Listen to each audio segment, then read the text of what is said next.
이에 이어 해경도 북한군에 피격당한 공무원이 월북한 것으로 판단했습니다. 해당 공무원의 형은 해경이 현장 조사도 없이 월북을 단언하고 있고 군은 동생 발견부터 총격까지 6시간 동안 그 어떤 수단도 사용하지 않았다고 비판했습니다. 북한군이 우리 공무원을 두고 죽입니까 살립니까 라고 상포에 묻는 대화를 실시간으로 감청하고도 우리 측은 듣고만 있었던 것으로 파악됐습니다. 검찰이 추미애 장관 아들 지원 장교가 자신의 휴대전화 기록을 확인한 뒤 휴가 연장을 승인한 적 없다고 했지만 검찰은 무혐의 결론낸 것으로 확인됐습니다. 앞서 대검은 관련 수사 발표를 앞두고 보강 수사 필요 등 이견을 표출했던 것으로 전해졌습니다.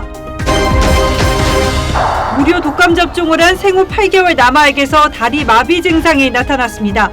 일단 상온 노출 백신은 아닌 것으로 파악됐습니다. 늦은 오후부터 귀성고속도로 정체가 시작됐습니다. 포장만 가능한 휴게소는 한산에 대조를 이뤘습니다. 국립중앙박물관이 SNS 채널에 오른 조국 흑서 공동저자 서민 교수 특강 영상을 삭제했다가 블랙리스트 논란이 일자 다시 공개했습니다. 박물관 측은 영상에 부정적인 댓글이 2개 달렸다는 이유를 들었습니다.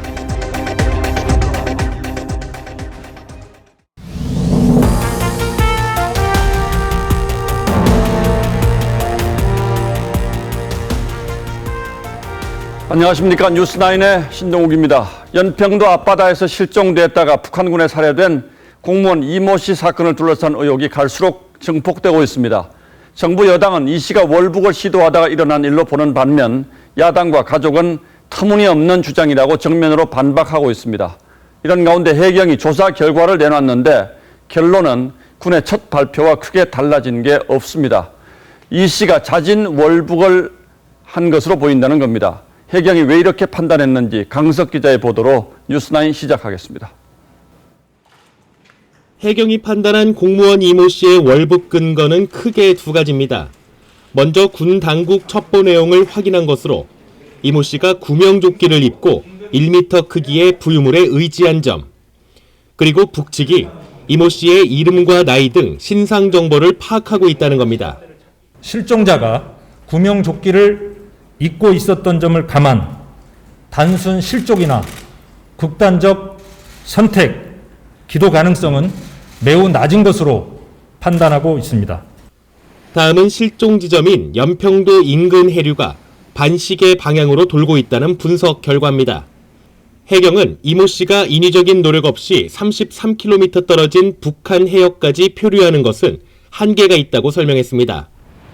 6시간마다 조류가 바뀌는 사고 해역 특성상 이 씨가 실종된 시간에 따라 이동 경로가 달라질 수 있지만 해경은 오늘 구체적인 시간을 밝히지 않았습니다. CCTV라든가 여러 가지 또 동료 진술 등을 조사를 하고 있는데 현재까지는 정확한 소위 추락 시간을 좀 말씀드리기는 좀 어렵습니다. 해경은 또 이모 씨가 3억 원 넘는 채무가 있는 점을 찾아냈지만 월북 동기로 추정하기는 어렵다고 밝혔습니다. 해경은 시신 등을 찾기 위한 수색 작업을 이어가면서 고장난 CCTV 감식과 인터넷 포털 기록, 주변인 추가 조사 등을 통해 이모 씨의 행적과 동기 등을 조사할 계획입니다. TV조선 강석입니다. 자, 그러나 이 씨의 형은 외신 기자회견을 열어서 동생이 자진 월북하려 했다는 해수부의 조사 결과는 완벽한 허구라고 거듭 반박했습니다. 무엇보다 동생이 실종되고 북한군에 무참히 사살될 때까지 36시간 동안 우리 정부는 뭘 했느냐며 울분을 토로했습니다. 이어서 신유만 기자가 보도합니다. 북한군에 피살된 공무원의 형 이래진 씨가 침통한 표정으로 카메라 앞에 섭니다.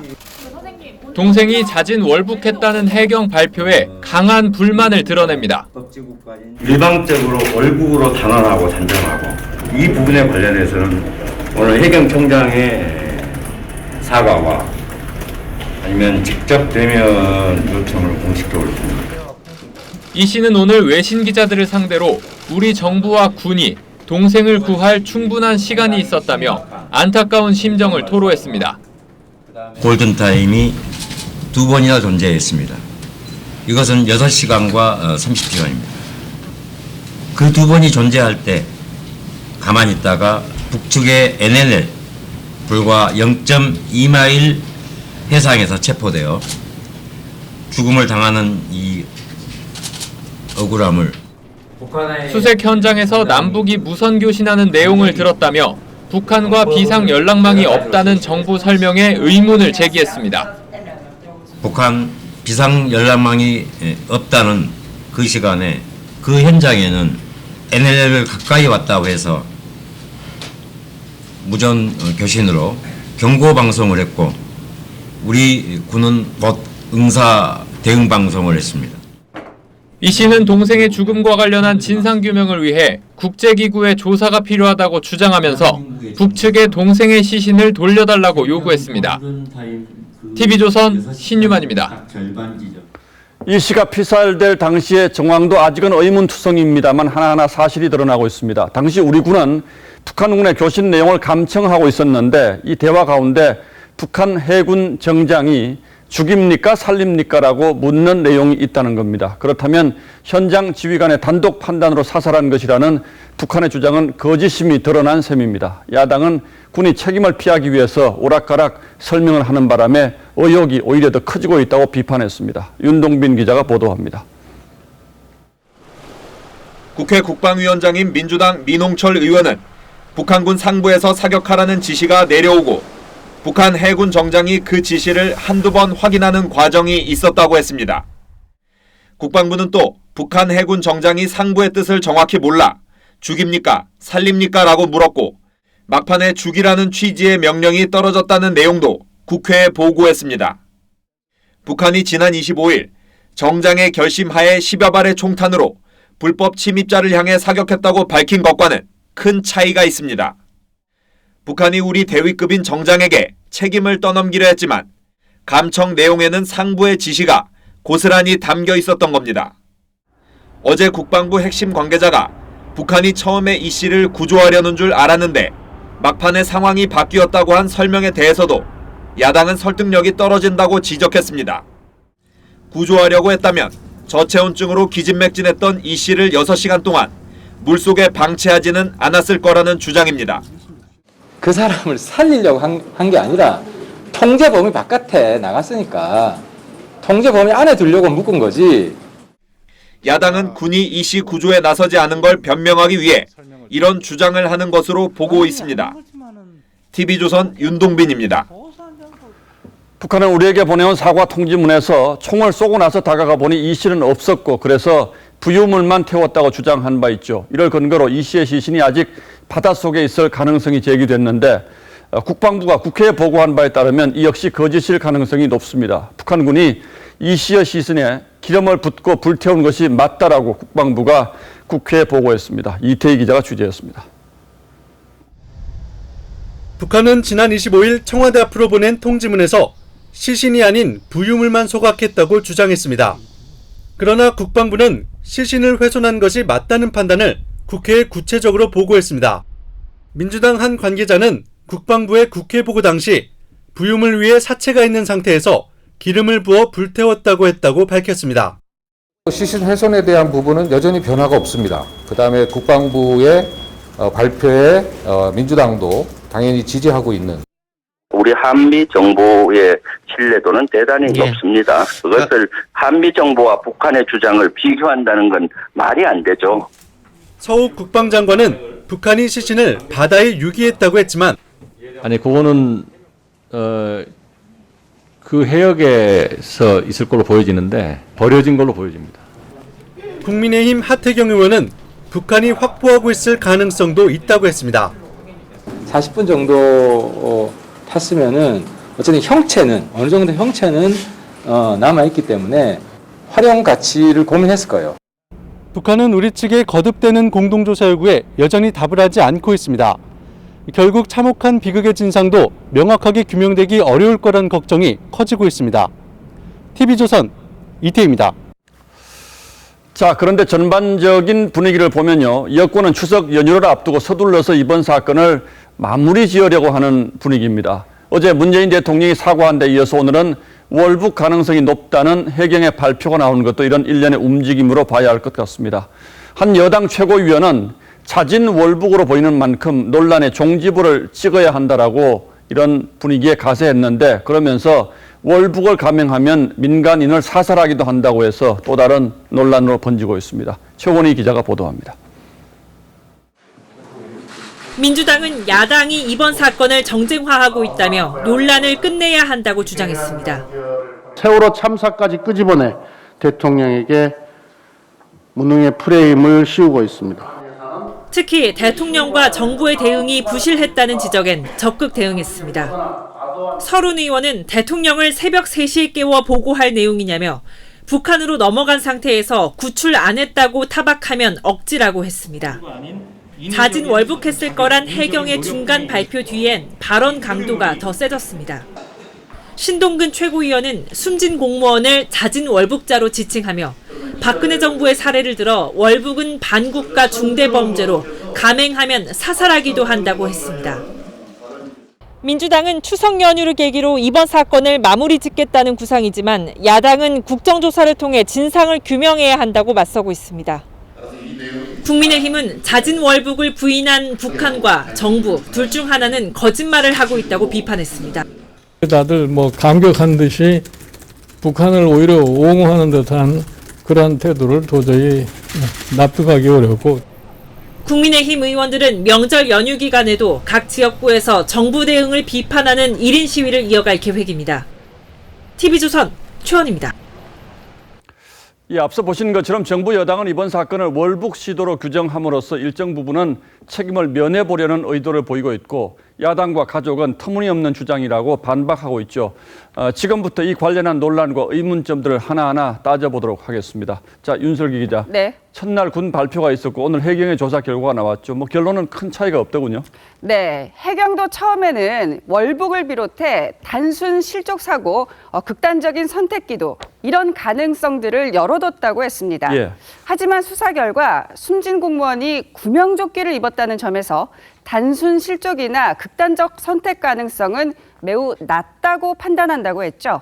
그러니까 구명조끼 착용이 이 3가지 가능성 중 월북 가능성 하나로 좁혀진 큰 이유가 됐다는 설명입니다.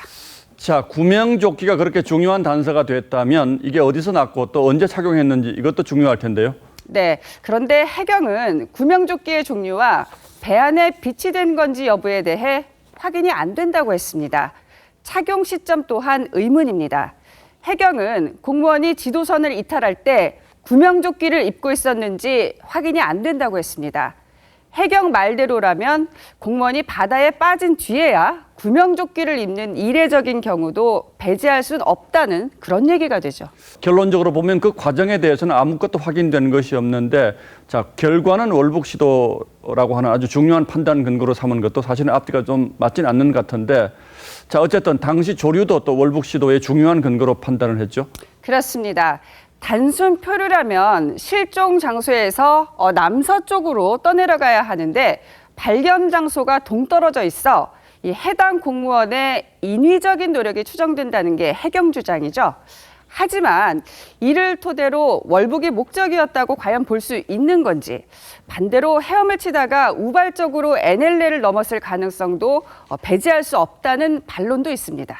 예, 정말로 월북을 하려 했다면 조류를 거슬러서 바다 속에서 수십 킬로미터를 헤엄쳐 갔다. 이것도 사실은 좀 납득하긴 어렵죠. 네. 자, 시신을 불태웠다는 데 대해서는 남북한 간의 입장 차이가 좀 있는 것 같은데 이건 확인이 됐습니까? 먼저 이에 대한 우리 군의 최초 발표 들어보실까요? 예. 시신을 불태우는 만행을 저질렀음을 확인하였습니다. 군은 다음 날에도 해상에서 시신이 불탔다고 브리핑했는데 같은 날 북한은 통지문을 보내 시신이 사라져 부유물만 태웠다고 주장을 했죠. 예. 이렇게 주장이 엇갈리는 가운데 해경은 오늘 국방부 자료에서 총격 사망은 확인을 했지만 시신 훼손 정도는 확인을 못했다고 했습니다. 군은 사건 초기 시신을 불태운 걸 확인했다고 단정을 했는데요. 불과 5일 뒤 해경은 똑같은 군 자료를 봤다면서 시신 훼손과 관련해서는 왜 명확한 언급을 안 했는지 이런 입장 차이도 의문으로 남습니다. 정부 여당이 결론부터 내려놓고 월북으로 몰아가고 있다는 의심을 해소하려면 좀 더 명확한 근거를 제시하는 게 좋을 것 같습니다. 윤슬기 기자 잘 들었습니다. 네.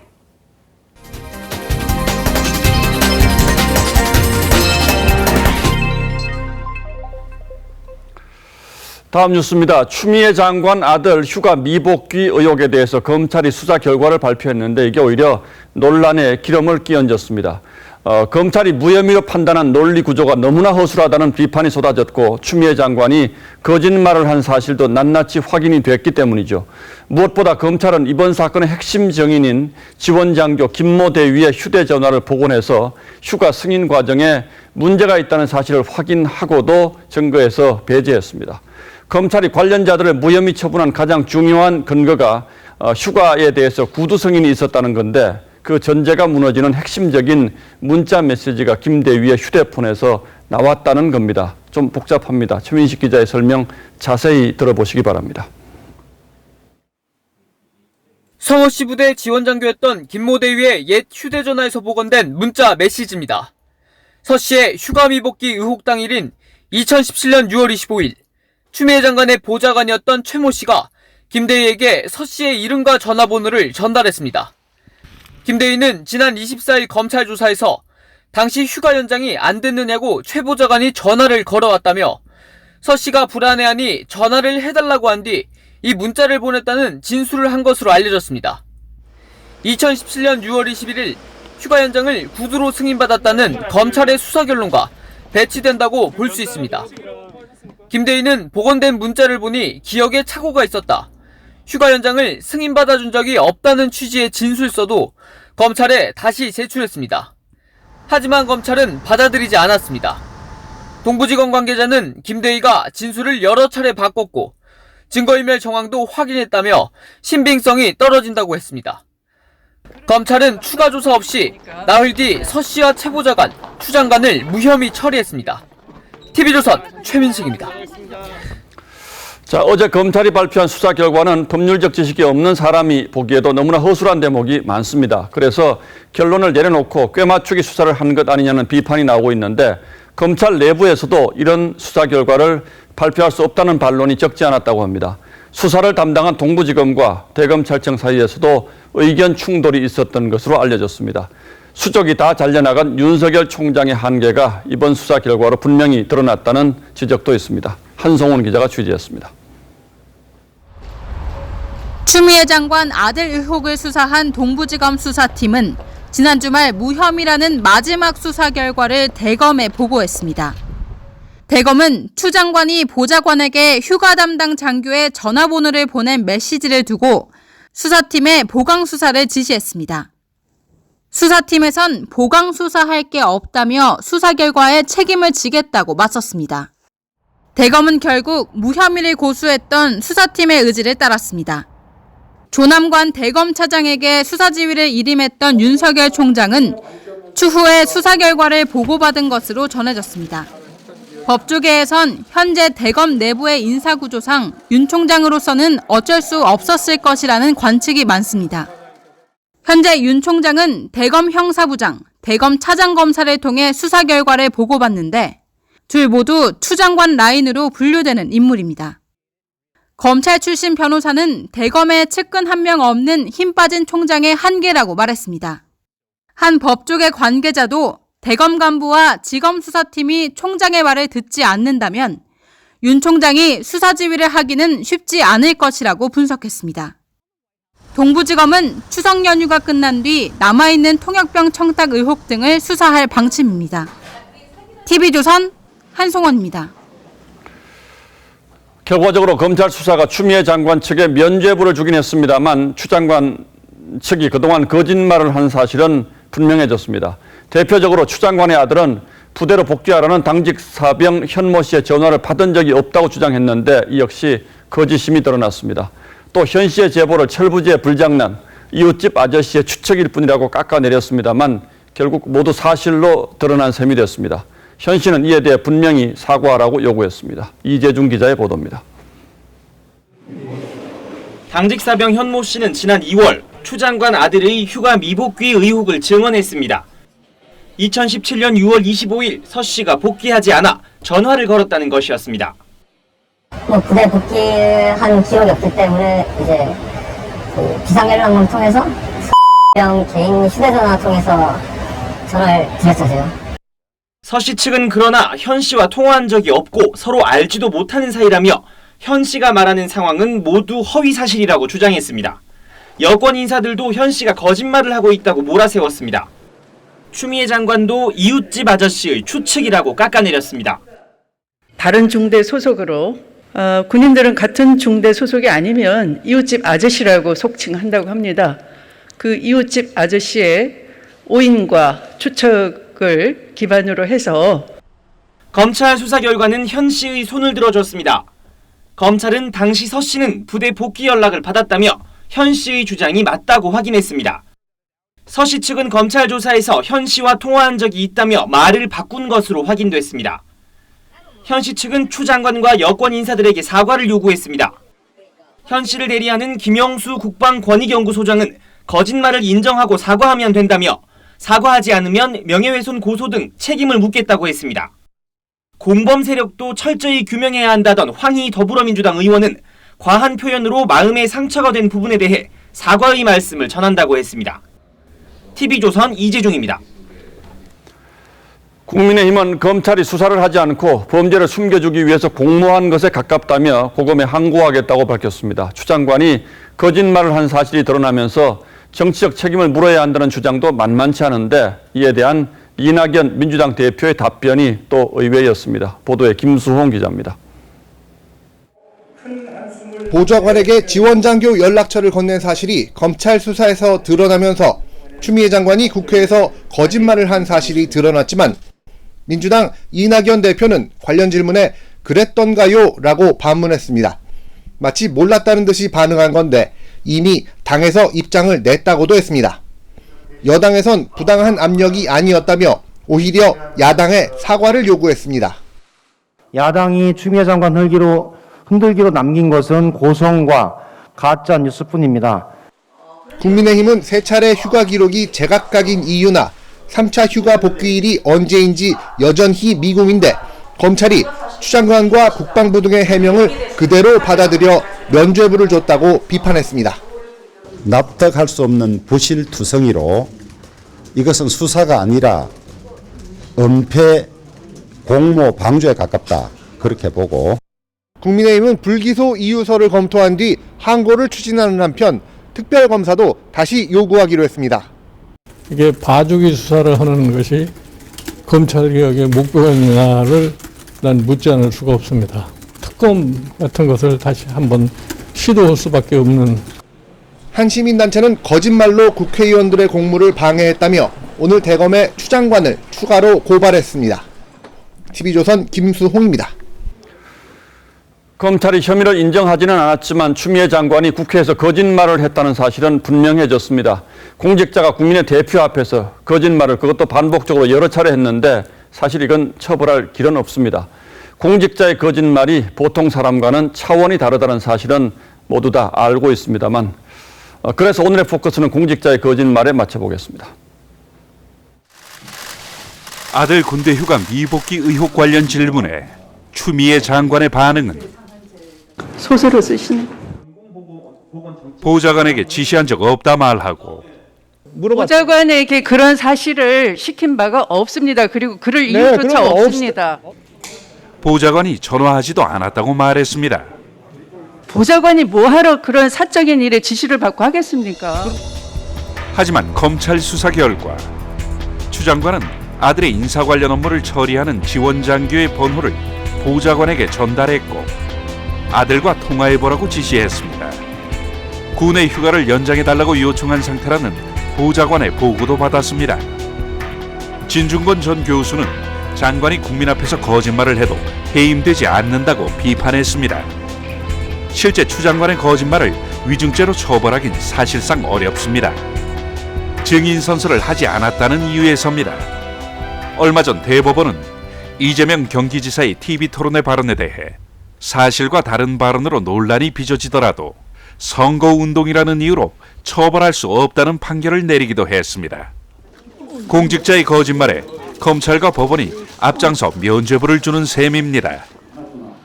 김태우 의원은 2010년 국무총리 후보 인사청문회 때 박연차 회장을 모른다고 말했다가 관계가 없기 때문에 아예 재판 자체 기록 자체도 없을 겁니다. 저는 만난 사실도 없습니다. 함께 찍힌 사진이 등장하자 자진 사퇴했습니다.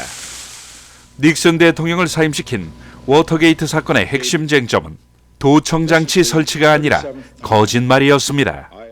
I shall resign the presidency effective at noon tomorrow.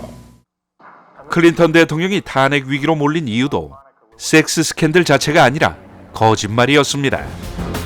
우리의 사법기관은 국민 앞에서 하는 공직자의 거짓말에 너무 너그러운 건 아닌지. 뉴스나인 포커스였습니다.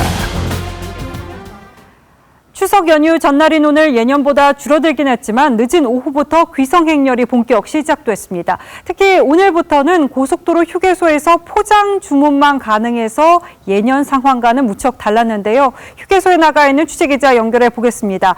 자, 황선영 기자, 휴게소에서 먹는 게 금지가 되면은 귀성객은 어디서 식사를 하는 거죠? 네, 저는 지금 경부고속도로 안성휴게소에 나와 있습니다. 네, 오늘부터 모든 음식은 휴게소 내부에서 먹을 수 없고 포장만 가능하기 때문에요. 제 오른쪽을 보시면 이렇게 테이블과 의자들이 모두 한 켠으로 치워져 있고 가림막까지 설치되어 있습니다. 네, 그렇기 때문에 귀성객들은 오늘 대신 테이크아웃 음식을 많이 찾았습니다.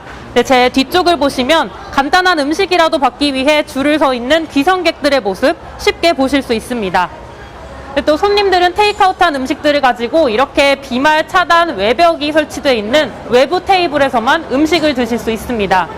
또 오늘부터 발열 체크도 필수입니다. 그래서 오늘 휴게소에 배치되어 있는 모든 직원들에게 들어가시려면 발열 체크와 출입명부 작성 꼭 하셔야겠습니다. 네, 정말 올해 휴게소 풍경이 많이 바뀌었네요. 계속해서 고속도로 상황도 좀 전해주시죠. 네, 귀성길 정체는 오늘 퇴근 시간 이후부터 점점 극심해지고 있습니다. 네, 제 왼쪽을 보시면 주차장이 보이는데요. 이곳 휴게소에 주차된 차량만 봐도 예년보다는 줄었지만 제가 이곳에 도착한 4시간 전보다는 많아졌습니다. 주요 정체 구간 살펴보겠습니다.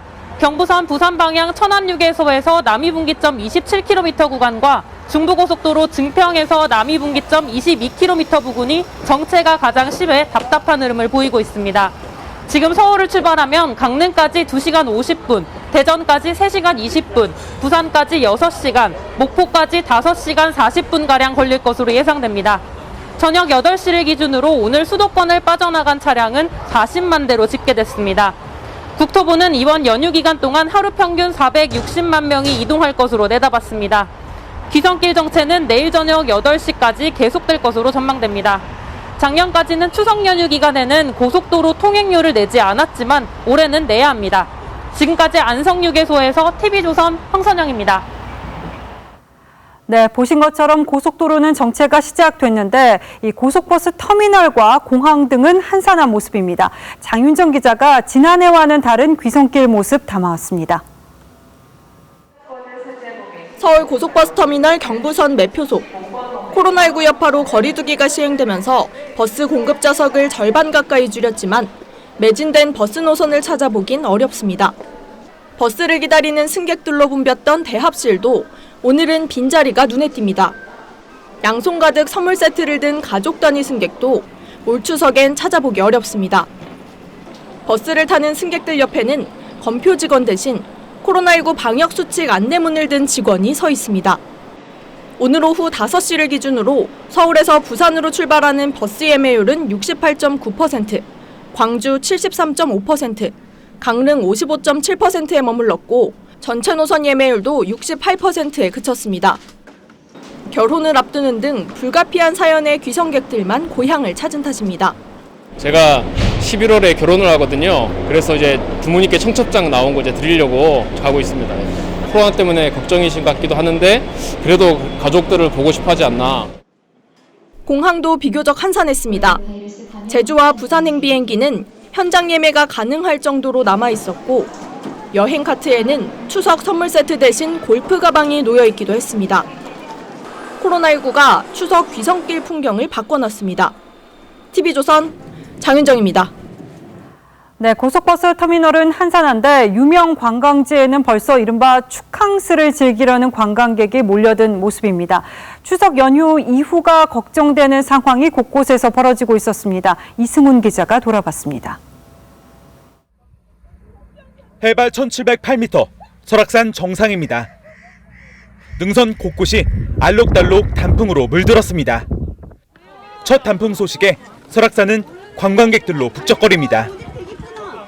산 아래 주차장은 이렇게 단풍객들이 세운 차량들로 꽉 찼습니다. 관광객이 몰리면서 거리두기는 유명무실해졌습니다. 케이블카를 기다리는 긴 줄에는 관광객들이 바짝 붙어 있습니다. 마스크를 제대로 쓰지 않는 관광객들도 눈에 띕니다. 발열 체크는 케이블카 탑승 전에야 이루어집니다. 턱걸이 하는 사람이 더 많고 사람이 또 워낙 많으니까 뭐 거리 간격 둘 수도 없고. 단풍철 코로나 확산 우려가 있지만 국립공원 측은 방역 수칙을 강제할 수 있는 뾰족한 대책도 없습니다. 법으로 강제할 수 있는 건 없고요. 거리두기하고 마스크 착용, 그리고 가서 사람 많은 곳에 모여있지 않는 거 이런 거밖에 제가 계도할 수가 없어요.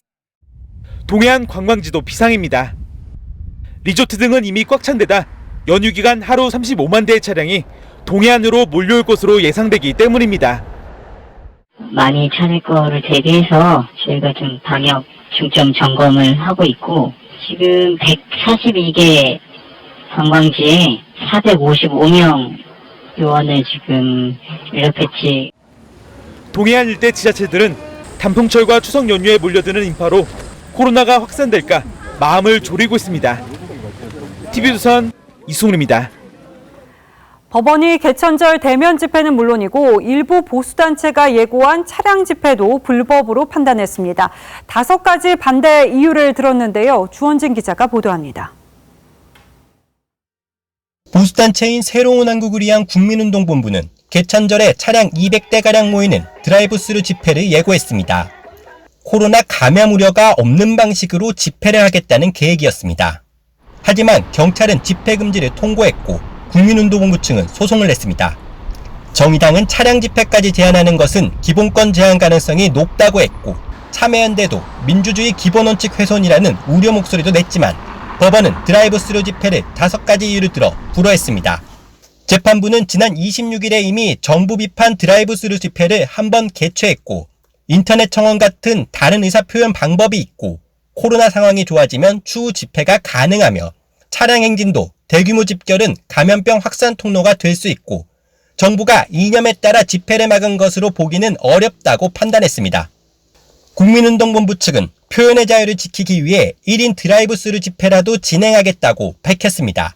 온 국민은 이번 사건을 통해서 이제 문재인 정권은 완전히 민주주의를 포기했구나 깨닫게 될 것이라고 생각합니다. 법원은 다른 보수단체가 낸 1000명 규모의 개천절 5개 집회도 감염병 확산 우려를 들어 불허했습니다. TV조선 주원진입니다. 네, 국내 코로나 상황은 신규 확진자 수가 50명 아래로 떨어졌다고는 하지만 이 수도권 집단 감염이 계속되는 등 안심할 수 있는 상황은 아닌데요. 이 코로나가 단순히 감염 뒤 완치가 되면 끝나는 게 아니라는 통계가 나왔습니다. 코로나 완치자 10명 중 9명은 피로감은 물론이고 후각 손실 등 후유증을 앓고 있는 것으로 파악됐습니다. 이 밖에 어떤 증상이 나타나는지 또 연령대별로 어떻게 다른지 최현영 기자입니다. 머리가 안개 낀 것처럼 멍하고 집중이 힘들다.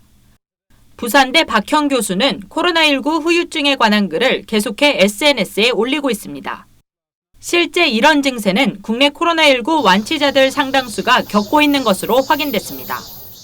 경북대병원이 지역 완치자 965명을 조사한 결과 91.1%가 각종 후유증이 있다고 답했습니다.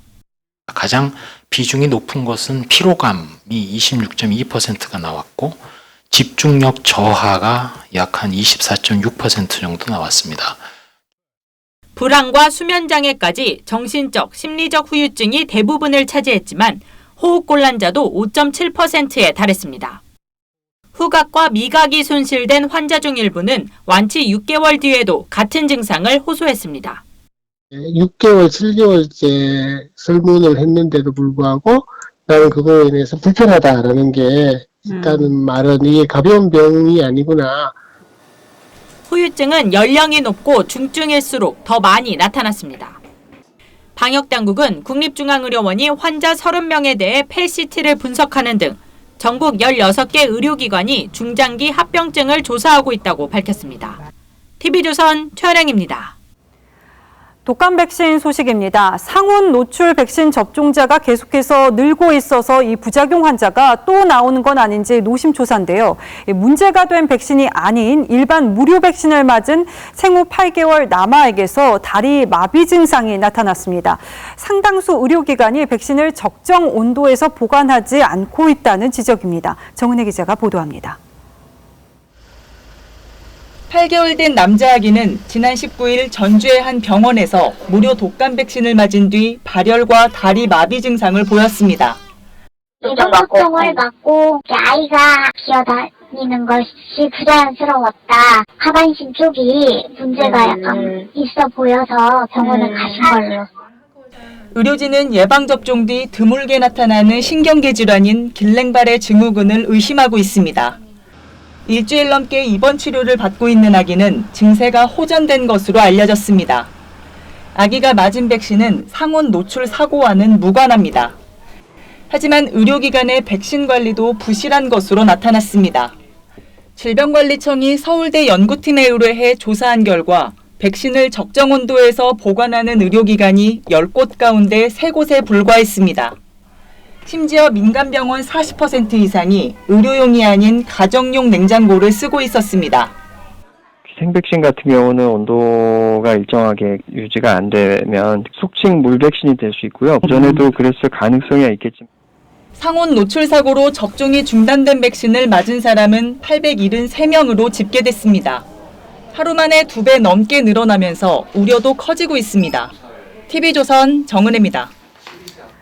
연휴 시작 전부터 예년보다 명절 기분이 덜 나는 게 올해 추석이기도 합니다만 지난 여름 장마와 태풍 상처를 입은 수해 지역은 추석은커녕 여전히 복구가 걱정입니다. 박건우 기자가 취재했습니다.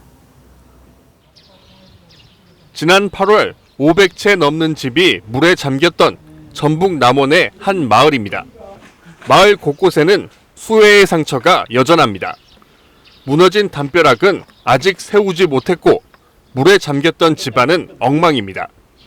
마을 곳곳에는 온갖 수해 쓰레기가 그대로 쌓여 있습니다. 자식들에게 이런 참담한 모습을 보일까 걱정입니다. 오지 말으라고 해도 온다고 오고 그래서 시방 난감하고 있어. 이런 거를 본 게 자식들 보기도 미안하고. 태풍 마이삭과 하이선이 잇따라 강타한 경북 동해안 마을도 사정은 비슷합니다. 추석을 앞두고 담벼락을 다시 세우고 페인트 칠을 하며 복구 작업으로 바쁘지만 태풍이 쓸고 간 빈자리는 여전히 큽니다. 막막하고 아무것도 없어요. 아저씨 사진도 없고 아무것도 없어요 이제. 그래가지고 이제 사진이고 뭐고 뭐 아무것도 없고. 이번 차례상은 어쩔 수 없이 간단하게 지내기로 했습니다. 꽃가지 하자카이 담을 그릇도 없고 뭐 쌈짜카이 쌈을 그릇도 없고 이 판국에 뭐 많이 할 겁니까? 연휴에도 복구 작업에 매달려야 하는 이재민들. 더딘 복구에 힘겨운 추석을 보내고 있습니다. TV조선 박건우입니다. 골목길을 지나가는 차에 일부러 부딪힌 뒤 부모님 유골함이 깨졌다면서 돈을 뜯어낸 남성이 경찰에 붙잡혔습니다. 검은 상복을 입고 펑펑 우는 모습에 운전자들은 그저 미안한 마음에 합의금을 내놨는데 이 남성 1년가량 경상도 일대를 돌면서 이 같은 일을 벌였습니다. 이민재 기자입니다. 부산 수영구의 주택가 골목. 검은색 상복 차림의 남성이 맞은편에서 오는 자동차와 부딪히며 종이 가방을 떨어뜨립니다. 주변을 두리번거리더니 바닥에서 사기 그릇 조각을 주워 담습니다. 사고를 낸 운전자는 부모님의 유골함이 깨졌다며 울먹이는 60대 남성 A씨에게 미안한 마음으로 합의금을 건넸습니다. 당장 가야 된다고 그 15만 원 달라고 하시더라고요. 유골함이라니까 의심할 수 있는 상황은 아니었죠. 뺑소니로 신고당할 것을 걱정한 한 운전자가 사고를 경찰에 신고하면서 A씨의 범행은 꼬리가 잡혔습니다. 경찰 조사 결과 A씨는 지난해 5월부터 올해 7월까지 이 같은 수법으로 부산과 경주 등을 돌며 돈을 뜯어낸 것으로 드러났습니다. A씨는 직접 만든 보호장비를 착용하고 자동차 고의사고로 인한 부상에 대비했습니다. CCTV가 달리지 않은 주택가 골목을 범행 장소로 고르고 미리 연습까지 한 것으로 조사됐습니다. 그 전에 손목치기 수법으로 구속된 전력이 있습니다. 그 이후에 지금 이런 유골함을 사칭을 해서 수법이 진화된 것으로 보고 있습니다. 경찰은 60대 남성 A씨를 상습 사기 혐의로 구속했습니다. TV조선 이민재입니다. 다음 뉴스입니다. 코로나19가 재확산된 지난달 우리 산업 생산 주요 지표들이 줄줄이 하락세로 돌아섰습니다. 거리두기 2.5단계 여파가 본격적으로 반영되는 9월 지표는 어떻게 나올지 걱정이 커지고 있습니다. 송병철 기자입니다. 지난달 사옥이 폐쇄된 롯데 홈쇼핑. 광복절 직후 코로나 확진자가 나와 업무가 중단됐습니다. 코로나19가 재확산된 지난달 산업 생산은 3개월 만에 줄어 한 달 전보다 0.9% 감소했습니다. 코로나19가 통제되면서 반등했던 산업 동향이 국내의 코로나19의 재확산 영향으로 3개월 만에 감소 전환했습니다. 산업별로 보면 서비스업과 제조업이 각각 1%씩 줄었습니다. 반도체와 금융보험업은 증가했지만 음식 숙박업이 7.9%, 식료품 부문이 7.3% 크게 위축됐습니다. 경기가 얼어붙으면서 투자도 쪼그라들었습니다. 건설업 실적인 건설 기성은 7.1%나 줄어 5년 5개월 만에 가장 크게 떨어졌고 설비 투자도 4.4% 감소했습니다. 9월에는 사회적 거리두기 2.5단계의 영향이 본격적으로 반영되는 탓에 경기 반등의 기대감은 사라지는 분위기입니다. 경기 부진이 지속될 가능성이 높아지고 있는 것으로 판단되고요. 향후 경기 상황에 대한 불확실성이 더 커져 있는 것으로 평가됩니다. 코로나 2차 충격에 우리 경제가 살얼음 판을 걷고 있습니다. TV조선 송병철입니다. 구본환 인천국제공항공사 사장이 결국 해임됐습니다. 해임이 결의되고 최종 재가가 나오기까지 나흘밖에 걸리지 않았는데 구 사장은 여전히 자신이 해임된 이유는 따로 있다고 주장하고 있습니다. 그리고 이번 국정감사에서 이른바 인국공 사태에 대해서 사실대로 말하겠다고 예고했습니다. 그 사실이라는 게 뭘까요? 김주영 기자가 취재했습니다. 이달 초부터 사퇴 압력을 받아온 구본환 인천국제공항 사장이 해임됐습니다. 국토부는 공공기관 운영위원회가 열린 지 나흘 만인 어제 저녁 구 사장에게 해임을 통보했습니다. 국토부는 감사 결과를 공개하며 지난해 태풍 당시 비상대비 태세 소홀, 직원에 대한 직위 해제 등으로 구 사장이 공공기관장으로서 충실 의무를 위반했다고 밝혔습니다. 구 사장은 납득할 수 없다는 입장입니다. 이게 무슨 짓인지 모르겠습니다. 저도 이게 이런 식으로 속전속결식으로 이렇게 빨리 하는 것도 구 사장은 감사 절차도 잘못되었다며 해임에 불복하는 행정소송을 준비 중입니다. 특히 지난 6월 국토부가 자신의 사택에 사전 동의 없이 무단 침입해 감사를 했다며 형사소송도 예고했습니다. 이런 가운데 구 사장은 국정감사 자리에서 인국공 사태에 청와대가 개입했는지 등에 대해서도 사실대로 밝히겠다고 나섰습니다. 사실대로 이제 얘기를 해야 되는 거고요. 그렇다고 내가 과장하거나 없는 걸 있는 거 그런 식으로 못하고 사실대로. 구 사장은 현재 국회 환경노동위원회와 기획재정위원회에 증인으로 채택된 상태입니다. TV조선 김주영입니다. 국립중앙박물관이 기생충 전문가이자 이른바 조국 흑수의 공동저자인 서민 단국대 교수의 유튜브 특강 영상을 나흘 동안 비공개했다가 논란이 일자 다시 공개했습니다. 박물관 측은 악플 2개가 달렸다는 이유를 내세웠는데 단지 악플 2개 때문에 공들여 만든 영상 전체를 비공개했다는 설명이 좀 궁색하게 들리긴 합니다. 변재영 기자가 보도합니다. 이렇게 장착되기까지. 국립중앙박물관이 제작한 서민 단국대 교수의 특강입니다. 23일 마지막 강연에선 독서에 대한 이야기를 나눴습니다. 처음에 원래 저는 글을 잘 쓰기 위한 목적으로 이제 책을 읽기 시작했거든요. 그러니까 독서는 저에게 수단이었어요. 그런데 공개 하루 뒤인 24일 박물관은 서 교수의 이 영상을 포함해 특강 4개 전부를 비공개 처리했습니다. 그러자 서 교수가 이른바 조국 흑서를 쓰는 등 정권을 비판했기 때문이란 논란이 일었습니다. 박물관은 악플 2개가 달려 내용을 검토했던 것뿐이라고 해명했습니다. 댓글들 보면은 내용에 문제가 있는 게 아닌가 싶어서 다시 차근차근 검토하기 위해서 했던 겁니다, 그냥. 나흘 만에 재공개한 영상엔 대처가 실망스럽다. 정권의 블랙리스트 아니냐는 댓글이 이어졌습니다. 서 교수 측은 박물관과 원만히 해결했다고 했습니다. 한편 조국 흑서의 공동저자인 강양구 기자는 자신의 SNS에서 환경부 산하기관이 예정됐던 서 교수의 강연을 일방적으로 취소 통보했다고 주장해 논란이 일고 있습니다. TV조선 변재영입니다. 내일이 미국 대선 후보 첫 TV 토론입니다. 이 두 번째, 세 번째 토론이 열리는 10월 중순이면 사전 투표가 종료돼서 내일 토론에서 승부가 갈릴 것이라는 전망이 나오는데요. 트럼프 대통령의 쥐꼬리 납세 의혹이 뜨겁습니다. 민주당은 초등학교 교사도 트럼프보다 세금을 많이 냈다면서 집중 공격했는데 트럼프도 가만히 있지는 않았겠죠. 최우정 기자입니다. 민주당 조 바이든 후보 캠프에서 만든 홍보 영상입니다. 초등학교 교사와 소방관 간호사의 연간 소득세가 나오고 뒤이어 트럼프 대통령이 낸 세금 액수가 나옵니다. 트럼프가 대통령이 된 뒤 연간 소득세를 $750만 냈고 취임 전 10년 동안은 한 푼도 안 냈다는 뉴욕타임즈 폭로를 풍자한 겁니다. 바이든 측은 나도 트럼프보다 세금을 더 냈다는 문구가 적힌 티셔츠와 스티커도 제작해 판매하고 있습니다. 트럼프는 수백만 달러의 세금을 냈고 다른 사람들처럼 공제받은 것이라고 주장했습니다. Fake news. It's totally fake news. Made up, fake. We went through the same stories. You could have asked me the same questions 4 years ago. I had a little... 지난 대선 때 검증된 의혹이란 겁니다. To state authorities when he was trying to get a casino license, and they showed he didn't pay any federal income tax. So if he's paid... AP통신은 납세 의혹 보도가 올해 초고의 충격적인 폭탄이라고 전했습니다. 우리 시간으로 내일 오전 10시 열리는 대선 후보 첫 TV 토론에서도 트럼프 대통령의 세금 스캔들은 주요 쟁점이 될 것으로 보입니다. TV조선 최우정입니다. BTS 다이너마이트가 빌보드에서 2주 만에 1위를 탈환했습니다. BTS는 이 또한 하나의 기적이라는 소감을 전했는데요.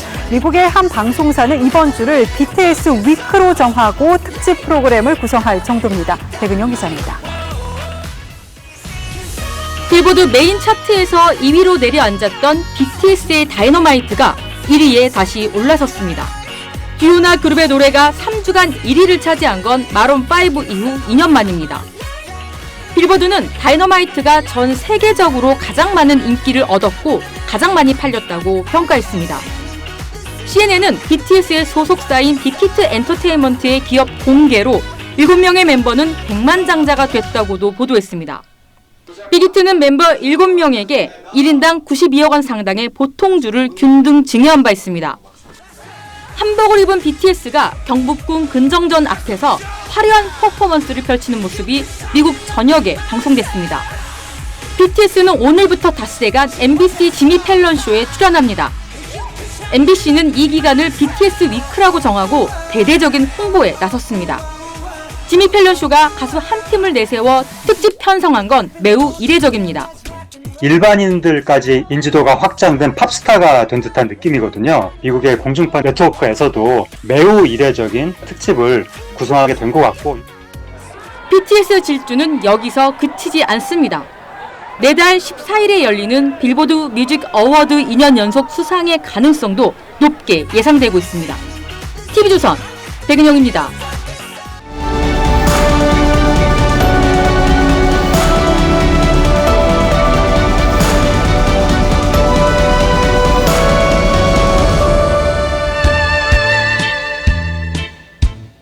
불러봐도 불어봐도 못 오실 어머님을 원통에 불러보고 시인은 몸져 누운 어머니 생각에 새벽잠을 설칩니다. 어릴 적 아들 눈에 검불이 들어가면 어머니는 찬물로 입부터 헹구곤 하셨습니다. 내 눈동자를, 내 혼을 가장 부드러운 살로 혀로 핥아주시던 당신. 개조개가 껍데기를 살짝 열어서 물 뿜는 수관을 내밀었습니다. 시는 죽은 부처가 슬피 우는 제자를 위해 관 밖으로 잠깐 내밀었다는 맨발을 떠올립니다. 개조개의 맨발은 자식들 벌어먹이느라 평생 험한 길바닥 헤매는 아버지의 발이기도 합니다. 아 하고 집이 올 때 부러튼 맨발로 양식을 탁발하러 거리로 나왔을 것이다. 그런 부모님들이 올 추석엔 오지 말라고 손사래를 치십니다. 그 애틋한 코로나 시대 자식 사랑을 달콤 쌉싸름한 미소로 바꿔놓은 것이 바로 이 플래카드입니다. 불효자는 옵니다. 정선군 면사무소 직원이 정동원 군의 불효자는 옵니다를 듣고 절묘하게 한 글자를 비틀었습니다. 경북 의성의 부모님들은 구수한 영상 편지를 띄웠죠. 올해는 추석을 보면 너꺼진 그릇이 꼼짝하지마 가만히 앉았고 추석 때 사람 많이 생길 적 오정하고 믿어라 살아간다. 칠곡 언어댁 종소는 친척들에게 추석 제례에 오지 마시라고 당부했습니다. 그래도 오는 분께는 음식상 대신 이 음복 도시락을 드린다고 합니다. 내일부터 닷새간의 추석 연휴가 시작됩니다. 그런데 이미 지난 주말부터 김포공항, 제주공항이 북새통입니다. 강원도의 숙박 예약률은 100%에 가깝고 제주에만 30만 명이 몰려들 거라고 합니다. 오지 마시라 후회하신다는 제주지사의 문전박대도 소용없습니다. 하지만 관광 휴양지도 부모가 사시는 누군가의 고향입니다. 코로나 확진자는 지난 5월 연휴의 2배 반, 임시 공휴일까지 만든 광복절 연휴의 4배나 뛰었습니다. 자식, 손주 보고픈 마음 애써 누르고 오지 말랬더니 추석 바캉스, 이른바 축캉스 행렬 보는 부모님들은 또 걱정부터 앞섭니다. 시인이 어릴 적 어머니가 아픈 아들 다독이며 불러주시던 노래로 돌아갑니다. 꽃으로 잎으로 살아라. 코앞만 보지 말고 먼 산 보듯 먼 길을 가듯 살아라. 9월 29일 앵커의 시선은 코로나 추석이었습니다.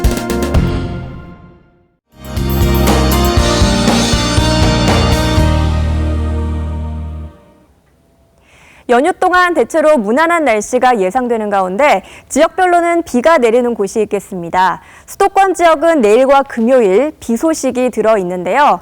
일단 내일은 오후부터 밤 사이 중부 지역을 중심으로 비가 내리겠습니다. 강수량 자체는 적은 편이지만요. 천둥 번개가 치면서 다소 요란하게 내릴 수가 있겠습니다.